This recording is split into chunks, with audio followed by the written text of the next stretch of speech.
Hello friends, आज मैं आपके सामने लेके आई हूँ शिक्षा मनोविज्ञान एवं बाल मनोविज्ञान के अति महत्वपूर्ण वेरी मोस्ट क्वेश्चन जो कि आपके लिए रीट में बहुत ही महत्वपूर्ण स्तंभ साबित होंगे। और इसके साथ ही मैं अब रोज़ाना साइकोलॉजी की एक सीरीज़ आपके सामने लेके आऊँगी। आप उन्हें देखें, आपकी तैयारी कैसी है। और ये मान लीजिए जो भी क्वेश्चन होंगे वो आपके हर चाहे आपका अधिगम हो, व्यक्तित्व हो या आपका कोई भी चैप्टर हो, शिक्षा मनोविज्ञान का कोई भी, आपके सारे टॉपिक आपके उसका पूरा निचोड़ होगा उन क्वेश्चनों के अंतर्गत। और मैं इतना 100% आपको विश्वास दिलाती हूँ कि इससे बाहर एक भी क्वेश्चन नहीं जाएगा। पर मैं यही कहूँगी, जो भी आप कॉन्सेप्ट है पहले उसे अच्छे से पढ़ें, जो भी आप पढ़ रहे हो फिर इन क्वेश्चनों को करें और देखें आपकी तैयारी कैसी है। तो चलो स्टार्ट करते हैं।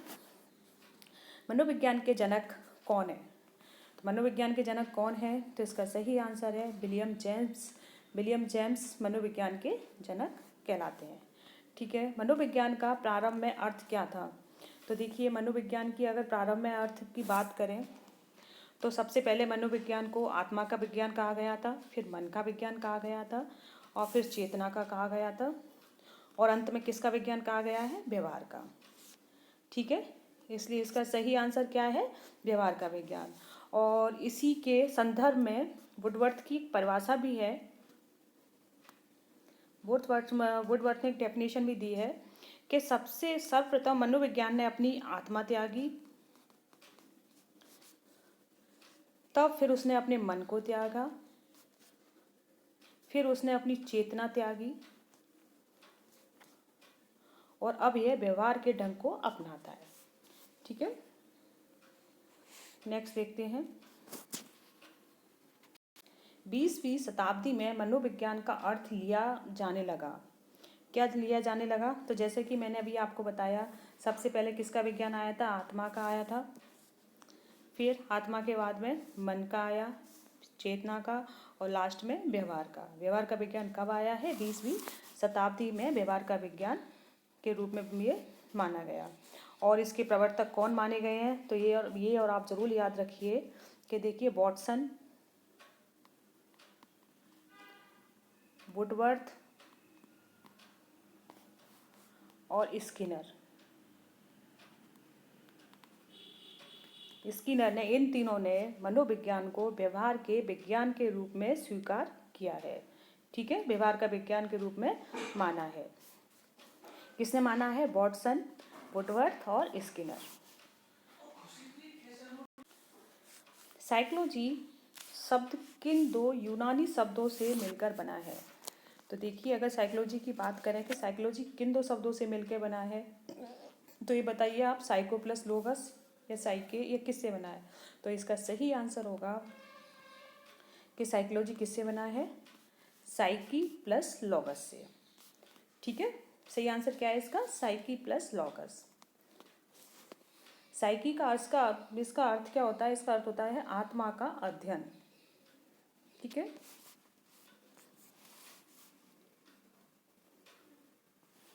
साइकी का अर्थ होता है आत्मा और लोगस का अर्थ होता है अध्ययन।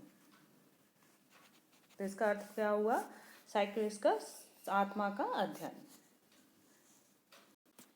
मनोविज्ञान विषय की उत्पत्ति किस विषय की शाखा के रूप में हुई है? तो इसका सही आंसर है कि मनोविज्ञान विषय की उत्पत्ति दर्शन शास्त्र के शाखा के रूप में हुई है। और फ्रेंड्स, ये 16वीं शताब्दी में मनोविज्ञान का उदय दर्शन शास्त्र की एक शाखा के रूप में हुआ था। कब हुआ था? 16वीं शताब्दी में।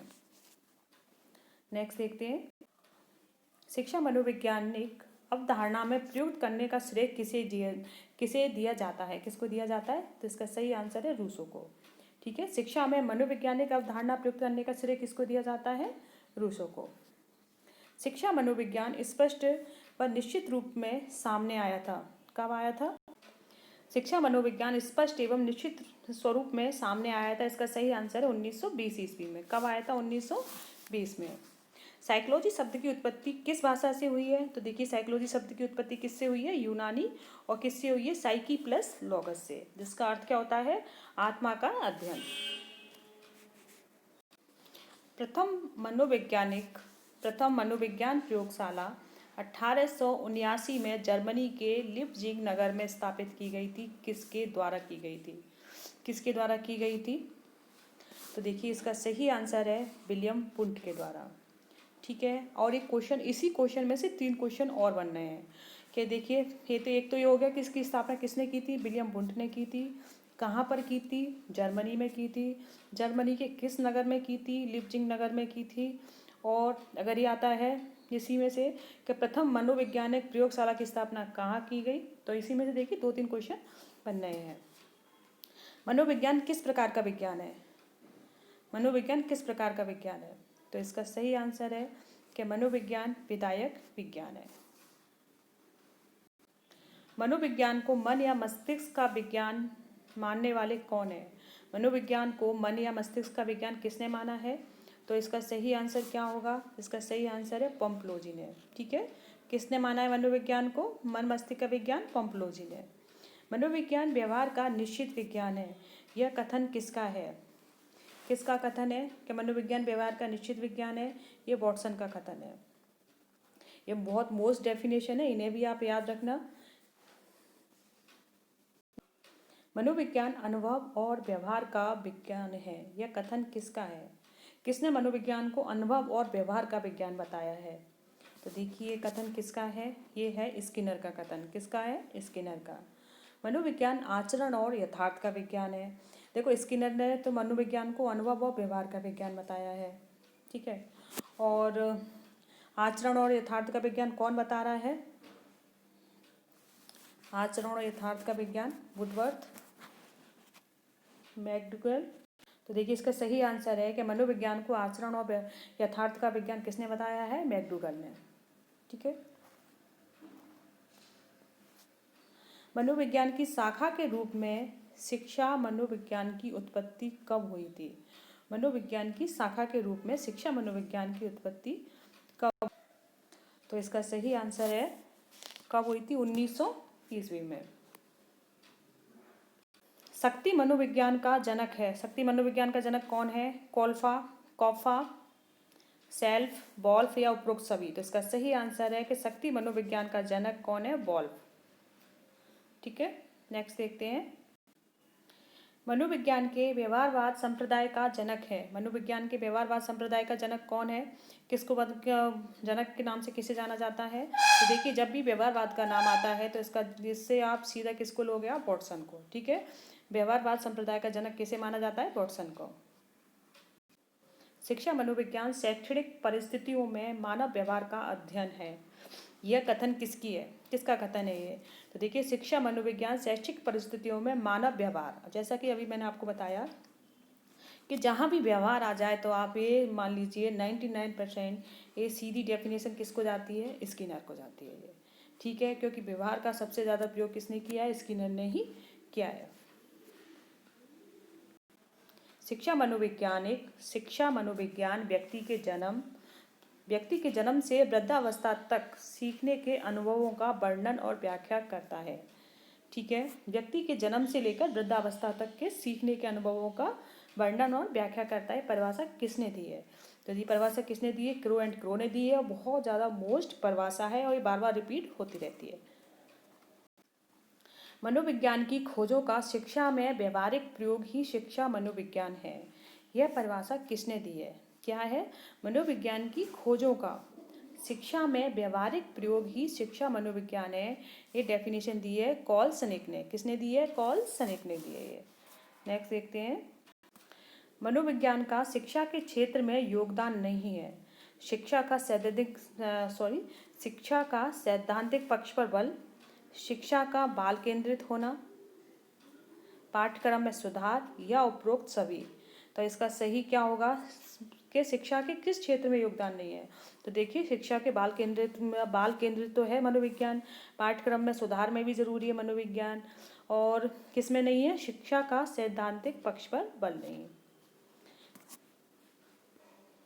इसका सही आंसर क्या होगा? सैद्धांतिक पक्ष पर बल नहीं, है इसका सही है। मनोविज्ञान के मनोविश्लेषणवाद संप्रदाय का जनक किसे माना है? तो मनोविश्लेषणवाद का जनक किसे माना गया है? फ्राइड को। ठीक है, जहां मनोविश्लेषणवाद आ जाए तो कौन है? फ्राइड। व्यवहार आ जाए तो कौन है? वॉटसन। ठीक है। मनोविश्लेषणवाद का जनक किसे, सांप्रदाय का जनक किसने माना है? फ्राइड को। मनोविज्ञान के संरचनावाद संप्रदाय का जनक कौन है? कौन है संरचनावाद संप्रदाय का जनक? देखते हैं इसे। इसका सही आंसर है जेम्स वुंड। क्या है? James wound. ठीक है। संरचनावाद संप्रदाय का जनक कौन है? जेम्स वुंड है। और जेम्स वुंड ने ही प्रथम मनोवैज्ञानिक प्रयोगशाला की स्थापना की थी। कहाँ की थी? जर्मनी में, सन 1879 में। और जर्मनी के कहाँ पर की थी? लिपजिंग में की थी उन्होंने।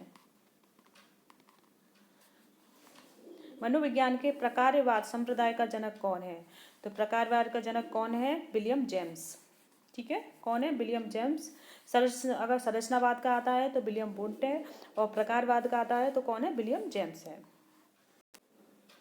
गेस्टोल्ट संप्रदाय का जन्म कहाँ हुआ था? गेस्टोल्ट संप्रदाय का, तो देखिए गेस्टोल्ट संप्रदाय का जन्म कहाँ हुआ था? तो इसका है जर्मनी। मनोविज्ञान के व्यवहारवाद संप्रदाय का जनक कौन है? जैसा कि अभी आपको बताया था व्यवहारवाद है, तो कौन होंगे? वॉटसन। ठीक है। व्यवहारवाद का जनक कौन है? वॉटसन। शिक्षा का अंग्रेजी समानार्थक शब्द है एजुकेशन। शिक्षा का अंग्रेजी समानार्थक शब्द एजुकेशन की उत्पत्ति किस लैटिन शब्द से हुई है? एजुकेशन, एजुकेटम या एडुकेट, किससे हुई है? तो इसका सही आंसर होगा कि किससे हुई है? एडुकेटम से हुई है, एजुकेटम से। ठीक है। नेक्स्ट देखते हैं। ठीक है। लेटिन शब्द एजुकेटम से हुई है, जिसका अर्थ होता है, और जो एजुकेटम किससे बना है? ई प्लस ड्यूको। ठीक है। जिसका अर्थ होता है अंदर से आगे बढ़ाना। अंदर से आगे बढ़ाना, ये भी आ जाता है कि इसका अर्थ क्या है? तो ई प्लस ड्यूको का अर्थ क्या होता है? अंदर से आगे बढ़ाना।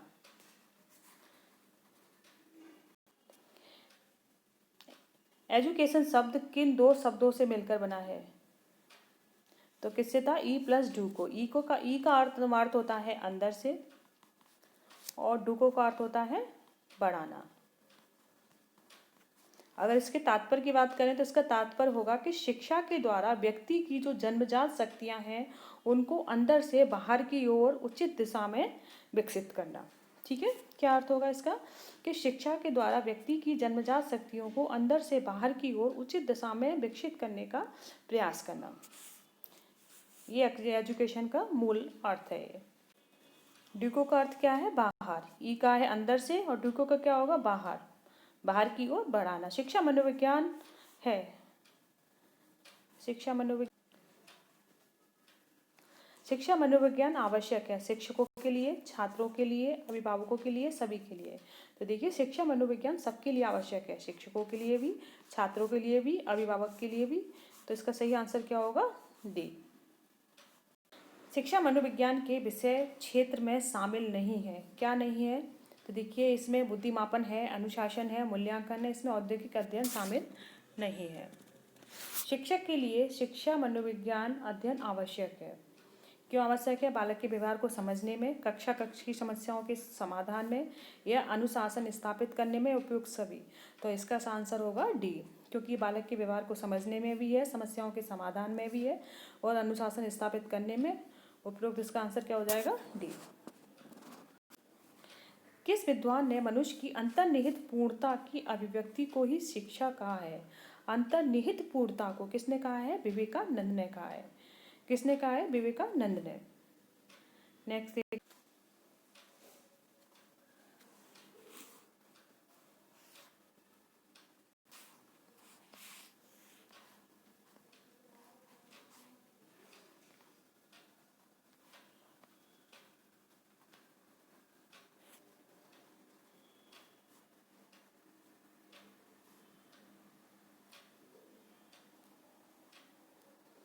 संरचनात्मक अधिगम का सिद्धांत किसने दिया है? तो संरचनात्मक अधिगम का सिद्धांत किसने दिया है?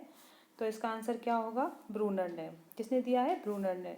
जेरोम ब्रूनर किस देश के निवासी थे? जेरोम ब्रूनर अमेरिका के निवासी थे। कहाँ के थे? अमेरिका के। ठीक है। अधिगम सिद्धांत किसने दिया है? ब्रूनर ने। और ब्रूनर कहाँ के थे? अमेरिका के। डॉल्टन विधि के प्रतिपादक कौन है? डॉल्टन विधि के प्रतिपादक कौन है? Miss Helen Parkhurst. कौन है? Miss Helen Parkhurst. Winnetka या इकाई विधि का प्रतिपादन किसने किया था? विनेटिका या इकाई विधि का प्रतिपादन किसने किया? इसका सही आंसर है बॉस-बॉर्न ने। अब हम जानते हैं इसके साथ ही जो शिक्षा मनोविज्ञान के जो मोस्ट वो रह गए थे कि मनोवैज्ञानिक एवं उनका शिक्षा में योगदान किस किसने क्या योगदान रहा है, तो उनके बारे में हम जानते हैं हम कि देखिए मनोविज्ञान के संरचनात्मकवाद संप्रदाय का जनक किसे कहा गया है? William wound. विलियम वुंड को संरचनात्मकवाद संप्रदाय का जनक कहा गया है। प्रयोगात्मक मनोविज्ञान का भी जनक कहा गया है। और विलियम वुंड ने जर्मनी के लिपजिंग नामक स्थान पर सन 1879 ईस्वी में प्रथम मनोविज्ञान प्रयोगशाला की स्थापना की थी। ठीक है फ्रेंड्स, इसके विलियम वुंड से संबंधित जो भी मोस्ट क्वेश्चन है वो आपके 4 पॉइंट में यहाँ मैंने बता दिए हैं। अगर ये आता है संरचनावाद संप्रदाय का जनक कौन है, तो इसका आंसर क्या होगा? William wound. मनोवैज्ञानिक प्रयोगात्मक मनोविज्ञान का जनक कौन है? William wound. सबसे पहले प्रथम मनोविज्ञान प्रयोगशाला की स्थापना किसने की थी? विलियम वुंड ने की थी। कब की थी? 1879 में की थी। कहाँ की थी? जर्मनी में। और जर्मनी के किस नगर में की थी? लिपजिंग नगर में की थी। ठीक है, नेक्स्ट अब देखते हैं विलियम जेम्स के बारे में। देखिए विलियम जेम्स, इनको आधुनिक मनोविज्ञान का जनक कहा जाता है। मनोविज्ञान के प्रकारवाद संप्रदाय का जनक किसे कहा जाता है? विलियम जेम्स को कहा जाता है। ठीक है, प्रकारवाद संप्रदाय का जनक किसे कहा जाता है? विलियम जेम्स को। और आधुनिक मनोविज्ञान का जनक किसे कहा जाता है? विलियम जेम्स को। अगर एक क्वेश्चन आ जाए तो इनमें से आप प्रकारवाद आधुनिक मनोविज्ञान हो तो इसका आंसर क्या होगा? William James.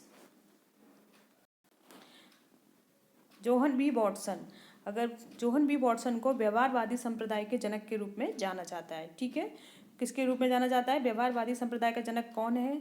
तो वो वॉटसन है। सिगमंड फ्राइड, मनोविज्ञान के मनोविश्लेषण संप्रदाय के जनक। अगर मनोविश्लेषण संप्रदाय का जनक आता है तो कौन है? सिगमंड फ्राइड है।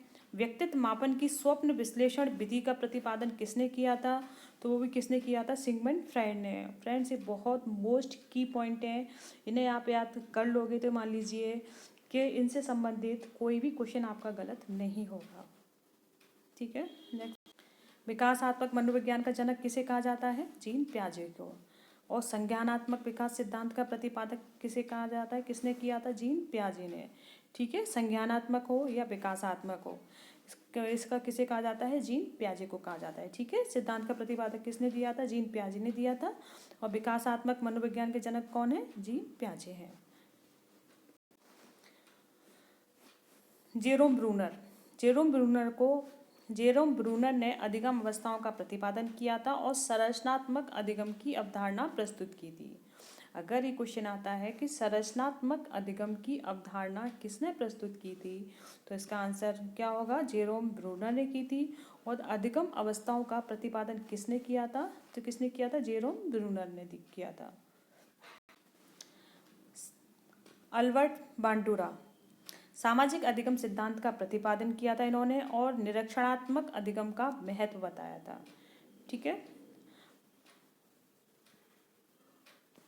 कोलहर, कोफा, बर्दिमर और लेविन, इन्हें मनोविज्ञान के गेस्टोट्वाल संप्रदाय के जनक के रूप में जाना जाता है। ठीक है, जनक किसे जाना जाता है? कोलर, कोफा, बर्दिमर और लेविन को। इन चारों के नाम आप याद रखना, क्योंकि कभी कभी ऑब्जेक्ट में ये 4 नाम दे देते हैं, 3 देंगे या फिर इसमें से कोई एक का पूछेंगे कि इसमें से कौन है कौन नहीं है। 3 इसमें से ले लिए, एक किसी और का कर दिया, तो आपको चारों नाम आपको अच्छे से याद होने चाहिए।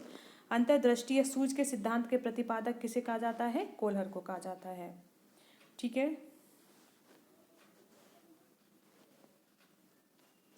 किंडरगार्टन विधि के प्रतिपादक कौन है? फ्रॉबेल है। विलियम हेनरी किलपैट्रिक, किस विधि का प्रतिपादक किया था इन्होंने? किस विधि का प्रतिपादन किया? प्रोजेक्ट विधि का। ठीक है, प्रोजेक्ट विधि के प्रतिपादक कौन है? हेनरी किलपैट्रिक है। डॉल्टन विधि के प्रतिपादक कौन है? Miss Helen Parkhurst. डॉल्टन विधि के कौन है? हेलेन पार्कहॉर्स्ट। डैक्रोली विधि के प्रतिपादक कौन है? ओविड डैक्रोली। किसने किया था? ओविड डैक्रोली ने। मॉन्टेसरी विधि का प्रतिपादक किसने किया था? मैडम मौर्या मॉन्टेसरी ने। विनेटिका विधि के प्रतिपादक कौन है? कार्लटन बॉसवन।